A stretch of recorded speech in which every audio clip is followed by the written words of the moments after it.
Talk about your father for a minute. You wrote that you'd never seen your father afraid, even when a white policeman pulled him over in Tennessee in the middle of the night. So he must have held a standard of behavior for you. I think so. I think so. Yes. And my father was quiet, and I like to think that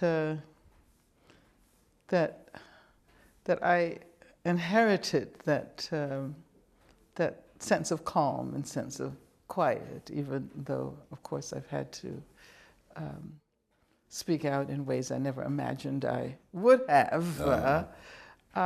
But yeah, my father was a figure who spoke rarely, but when he did speak, it was important, and you listened.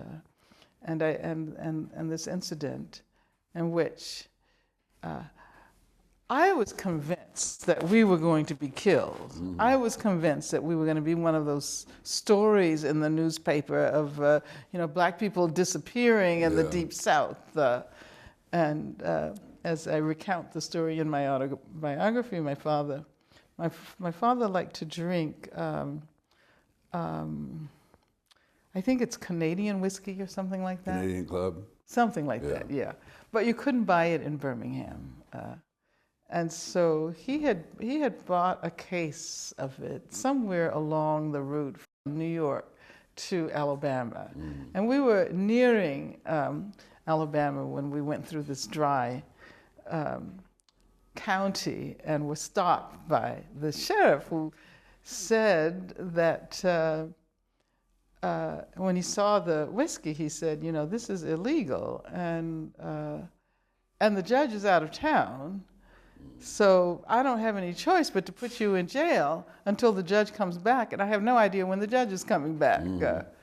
And so finally he said, I tell you what, I'll treat you like I treat my boys.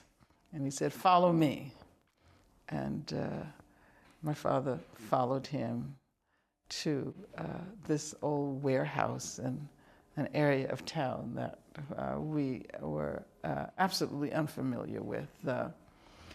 And he got out and asked my father to come into the warehouse. And so my mother and I were sitting in the car. They were driving me back from Brandeis, where my mother and I were sitting in the car, trembling, and oh my God, what are they going to do to him?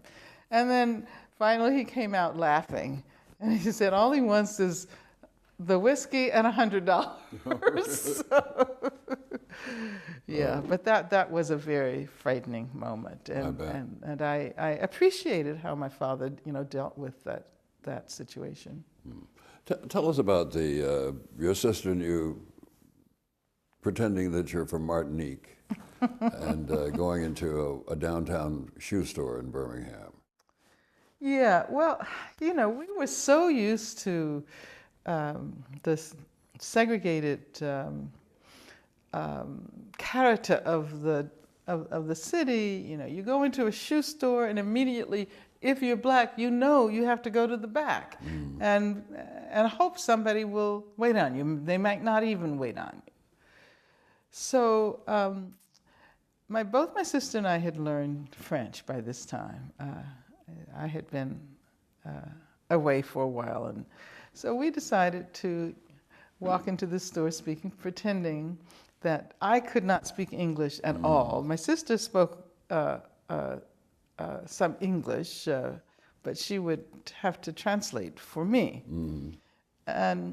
And so the people were so impressed that they asked us to take a seat in the front of the store and brought out all of the shoes we wanted. And of course, at the end, we revealed that it was a big joke. We started to... And what was the reaction of the people in the store when you revealed who you were? Oh, they were so angry. Yeah. They realized that they had been had. And we ran out of the store. We knew that once we did that, we were definitely not going to go in the back of the store. So,